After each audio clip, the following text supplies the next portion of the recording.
And the important thing was, that and prior to that, Gage Larviden's long punt return. So they set up 2 short touchdowns and 14-0 for the first time all year. It boosted everyone's energy in the stadium, but that only lasts until you make plays.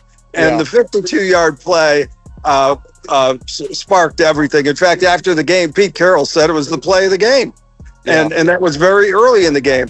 And the important thing was, but still, I thought Shedeur contributed more than I expected. He exceeded my expectations. Everyone knows what, I've been critical of him, and he played really well, I thought. Well. The loudest Shedeur Sanders hater in Cleveland just blinked. Not a random troll, not a faceless account. Tony Grossi, the veteran voice who spent months saying Shedeur did not deserve to be on any NFL roster, just flipped his whole stance and started talking like Shedeur Sanders is the Browns' franchise quarterback. I thought it was really good, and it's got to whet your appetite to see more, for sure. Let that sink in. The same guy who questioned the arm strength, the same guy who questioned the work ethic, the same guy who went on live radio and questioned if Shedeur even wanted to play football, is now defending him and putting him in the same breath as Myles Garrett as one of the only Browns who shows up ready to compete. Before we break down this latest twist and why it matters, hit like and subscribe, because this is not just about one rookie.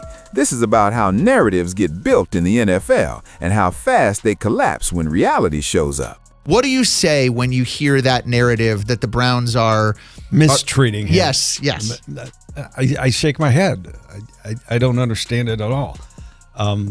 They complicated their own situation by drafting him when they did. So what happened? How do we get from, can we wait till the pass rush gets on, to, I want to see more of Shedeur for sure? Fewest reps in camp and he's got a sore arm. Why? Well, people say he throws a lot before practice and after practice. Well, how counterproductive is that? I'm sure there's a method to the madness. What is it? He's trying to get his arm right, Tone. I'm sure he's probably practiced more now than he has at any point in his collegiate career. Well, obviously it was counterproductive because he's got a sore arm. Okay, so you're using that as a negative against the kid? I don't understand. Jesus God, would you give him a chance? Let's rewind to August 2025, training camp. Shedeur Sanders is fighting for his NFL life. Tony Grossi is fighting to prove he is still the smartest guy in every room. And Grossi spends the whole summer torching the 5th-round pick. He questions everything: arm strength, toughness, desire, work ethic. Even when Shedeur has strong camp moments, Grossi waves it off as touch football. He calls it 7-on-7. He calls it 10-yard passes, like none of it counts. I thought it was really good, and it's got to whet your appetite to see more, for sure. Then there's the extra work angle. When Shedeur stays after practice and puts in reps, Grossi calls it counterproductive. Then, when Shedeur deals with arm soreness, Grossi tries to connect the dots, like the hard work itself is proof the kid does not get it. Tony, there is this feeling from some people that he has blown everybody out of the water. But are you resisting that? Or are you acknowledging he's getting better every day? He's very coachable, very likable. He doesn't look like a 5th-round pick out there. Is that fair? Can we wait till the pass rush and shoulder pads get on? And in November, Grossi takes it to a place that is not really football anymore. He goes on air and asks, does Shedeur want to play football? That is not analysis. That is a shot at character. Shedeur hears it, and he does not forget it. August 8th, 2025, preseason opener, Carolina Panthers. Sanders goes out and handles business. 138 yards, 2 touchdowns. 14 of 23, 0 turnovers. Browns win 30-10. Not bad for the guy who supposedly never deserved the hype.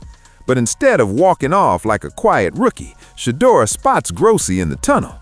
Cameras are rolling because well-off media is there. The Sanders family media company is documenting everything, and Shedeur walks right up to him. No yelling, no tantrum, no fake tough guy act. He smiles, keeps it light, and drops one question that cuts deeper than any insult.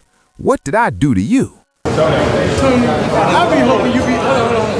Tony, I be hoping you got something positive to say about me. You only say negative stuff about me. And I'm like, I ain't do nothing to you. I ain't seen nothing positive that you ever say. Grossi later claims he initiated the conversation. He says he was surprised by Shedeur's comment.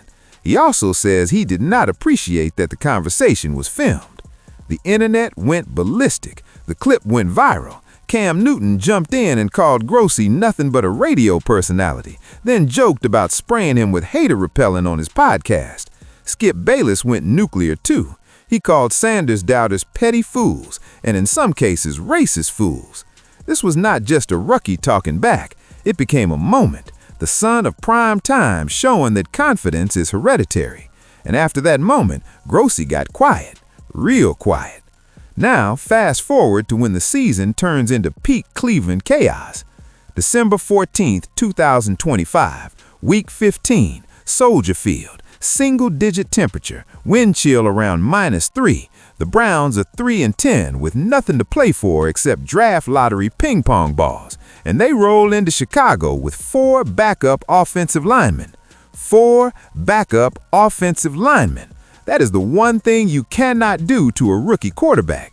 Protection is everything, and Cleveland sends Shedeur into a cold road game with a patchwork line that is not supposed to exist in the first place. Well, people say he throws a lot before practice and after practice. Well, how counterproductive is that? I'm sure there's a method to the madness. But What is it? he's trying to get his arm warming right, up. Tone. If you're mad that a guy is sore from trying to prove to not only him, but guys and girls like you that I deserve to be the starter, you have somebody who has given Cleveland some type of relevance. And this is what you say? He never had a chance. Shedeur finishes 18 of 35 for 177 yards, 0 touchdowns, 3 interceptions, 5 sacks, and multiple hits where defenders come through untouched. NFL insider Josina Anderson even points out a brutal example where a Chicago defender is unblocked and gets a sack to end the first quarter. The Bears' defense feasts. They are leading the NFL in turnovers, and they are playing for a playoff spot. Final score, 31-3, a bloodbath. And here's where the story gets fascinating, because after months of blaming Shedeur for everything, Tony Grossi watches that game and finally sees the obvious. This kid is getting sabotaged by the situation. I thought it was really good, and it's got to whet your appetite to see more, for sure. Grossi doesn't call it an apology. Veteran reporters don't do that. They pivot, they reframe, they act like it's just updated evaluation. But on the latest Daily Grossi podcast after Chicago, he delivers a quiet confession in 3 words. I felt for him. Those 3 words undo months of skepticism. Then Grossi spends serious time breaking down how the Browns failed their rookie quarterback in every way possible.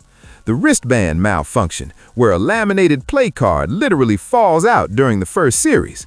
Grossi explains it matches what Shedeur said after the game. One of the play cards dropped out in the first series somehow.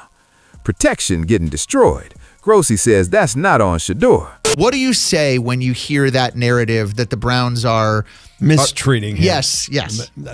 I shake my head. I don't understand it at all. They complicated their own situation by drafting him when they did. Receivers dropping passes and running wrong routes. Grossi says that's not on Shedeur. And the Jerry Jeudy moment. Grossi points out that Jeudy turns a potential touchdown into an interception. That's not a quarterback mistake. That's a play dying because somebody else didn't finish the job. Even Grossi goes after Kevin Stefanski. He points out the team looked unprepared from the moment they took the field for warm-ups. They practiced indoors before a December road game in Chicago weather. Then they show up and look like they don't want to be there. But Shedeur shows up. Read between the lines. That's defense. That's Grossi admitting he judged the rookie too harshly and too early and without context. And the timing makes it even crazier because 1 week before Chicago, the entire league saw the ceiling. You know, but you live with it because he's the big play, right? Yeah, look at the list of quarterbacks this year. I don't think there's a single one who hasn't thrown an interception. Interceptions are going to happen. Week 14, December 8th, 2025. Tennessee Titans, Shedeur Sanders goes nuclear.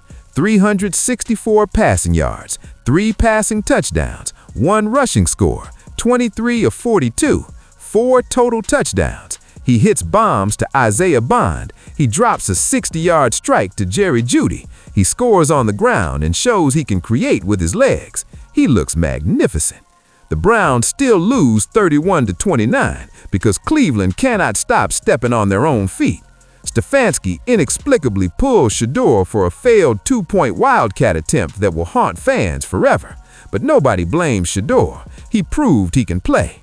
And the reactions were loud. Skip Bayless goes on a long rant, calling Sanders the most talented quarterback in his draft class. Joe Thomas says if Shedeur finishes strong, Cleveland might have found their franchise guy. Mary Kay Cabot predicts he'll be back in 2026. The hype is real. He did it, man. He was right on the mark on both of those passes, too. And both of them, he was moving his feet. He wasn't sat in the pocket. So he could throw on the run pretty well, at least yesterday he did. Yeah, Tony, Andrew Berry's got to be feeling pretty good after that game, because that was probably overall the best day for his rookie class, because you had Shedeur play well, you had Dylan Sampson play well.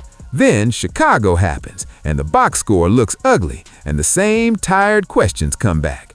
Can he handle pressure? Can he perform against elite defenses? Is he really the answer? This is why Grossi defending him matters. Anyone can praise a quarterback after a monster game. That's easy. What takes honesty is watching a disaster and admitting the quarterback was not the reason. Grossi finally did that. But here's the dark twist. Even while defending Shedeur, Grossi still thinks the Browns would draft another quarterback, a top 5 pick on another reset, another new toy, instead of fixing the offensive line, upgrading the receivers, and building around the talent already in the building. Because that's what Cleveland does. They chase the next thing instead of developing what's right in front of them.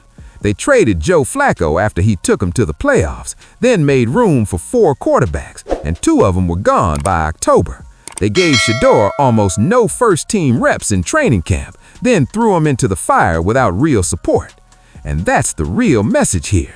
The Browns are broken, organizationally, schematically, culturally, top to bottom. Nobody's surviving that forever. Not Shedeur Sanders, not Cam Ward, not whoever they draft at PIP 2 or 3. If the line collapses, if receivers fail, if coaching looks unprepared, the quarterback is the next name on the list. I'm going to say it again. Kevin Stefanski must be fired. I'm going to say it again and again and again. Kevin Stefanski did not want Shedeur Sanders, didn't even want him in the 5th round. But if Cleveland does the smart thing and actually builds around him, the kid drafted 144th is going to make a lot of people look stupid, because the confidence is real, the poise is real, and the work ethic is real. Tony Grossi finally figured that out. Now the Browns have to figure it out too, before it's too late. Because the wildest part of this whole story is not that Shedeur Sanders is proving people wrong, it's that the loudest doubter blinked first.